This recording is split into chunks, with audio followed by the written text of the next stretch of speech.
While it is no longer news that the northeast region of Nigeria is still confronted with Boko Haram insurgency for over a decade, with pockets of attacks on military bases, continuous gruesome killing of troops, death of humanitarian workers and innocent citizens by the terrorists and its affiliates, the Islamic State of West Africa ISWAP, there appears to be a long way to go to restore normalcy and peace for displaced people in the region.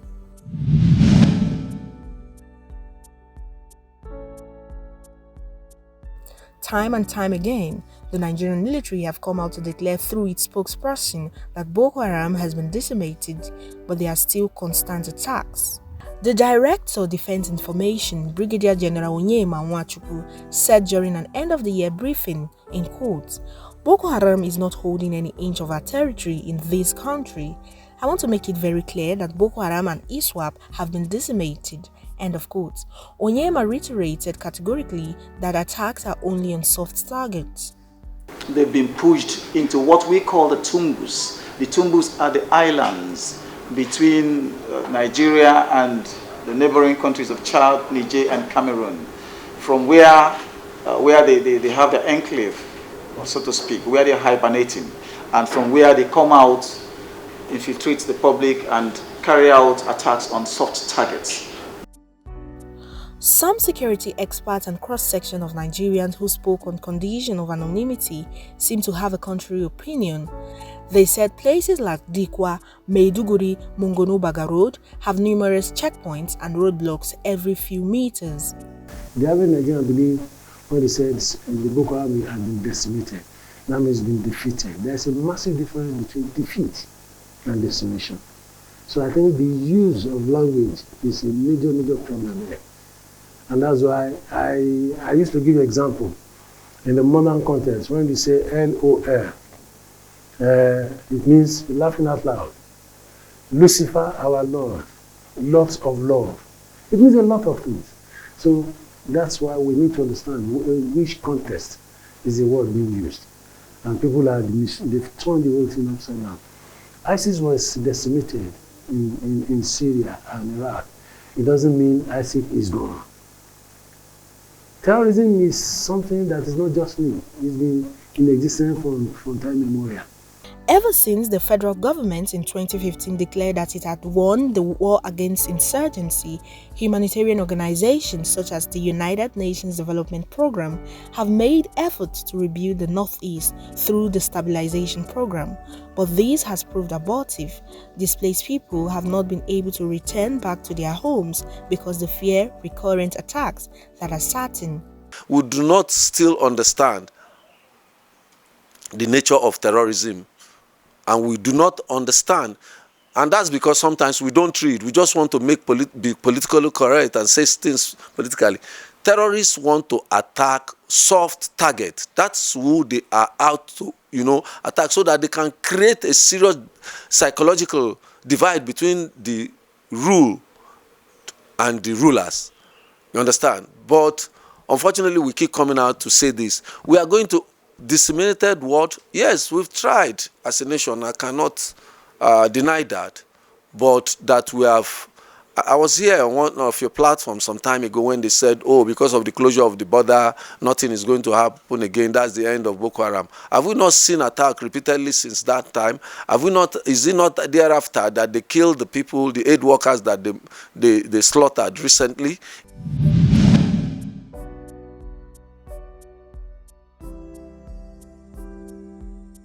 Though Nigeria is not the only country facing Boko Haram attacks, countries like Chad, Cameroon and Niger in the Sahel region have had its fair share.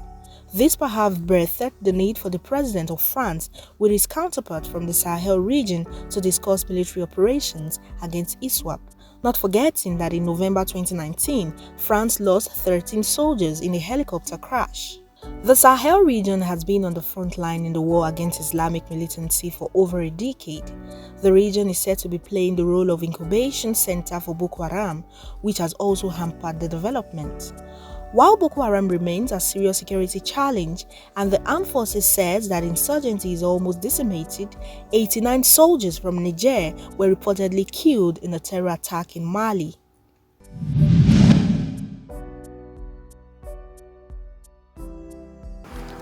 Let me acknowledge The Army Chief in May 2019 disclosed that the challenges of terrorism confronting Nigeria has been defeated, adding that Nigeria and another African region have only the Islamic State of West Africa to contend with. Is Boko Haram now getting cover from ISWAP, or can the assumption of some and the defense headquarters be true that the Sahel region is playing the role of incubation center for Boko Haram? Will terrorism spread across the West African region? These are colleagues before, now they are enemies. Now how do you bring the two of them back together on the same table? And that's the problem in Afghanistan. The US government is actually talking to the Taliban, but will they leave out the Al-Qaeda? Will they leave out the other guys? If they do, you only talk to one group on one side. The other side might not agree with what we've done. So it's a major challenge, and that is why, yes, the break happened, but we never prayed for the break in the military. People don't understand why we don't pray for the break, because it's easy for you to deal with one group. Once the group starts breaking into splinters, you have more problem than if it is one.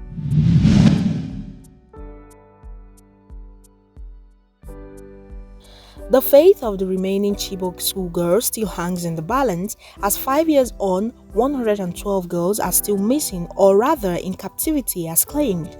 In April 2014, over 200 female students were kidnapped from the government girls' secondary school Chibok, Borno State.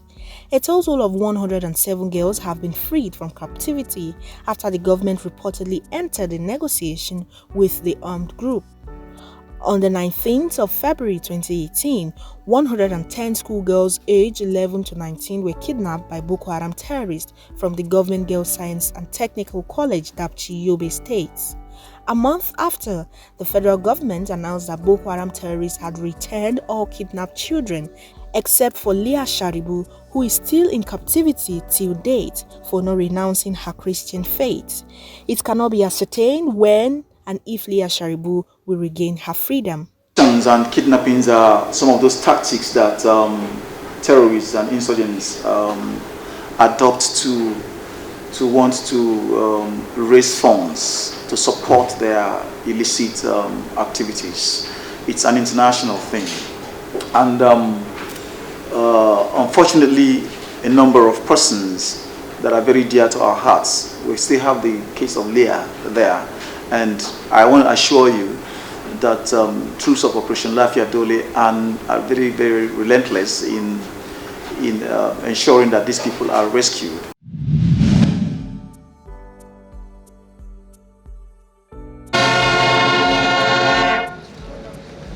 Owing to the federal government's decision that by the first quarter of 2020, the Nigerian police force will take over from the military in internal security operations across the country, the lingering questions on the lips of many are: can police capacity withstand the attacks of this deadly group? Will the police be able to respond adequately to emerging threats? Is the decision of the federal government the best for the nation? But when you say insurgency, even the Constitution provides that the military is responsible for insurgency. Because when you talk of insurgency, that means the state itself is threatened.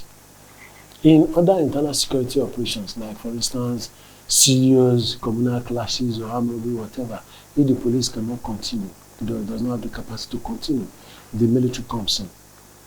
Once the military has done its job and is handing over back to the police does not go away in the first instance, so the military will not go away until things have become normal before a formal withdrawal is done.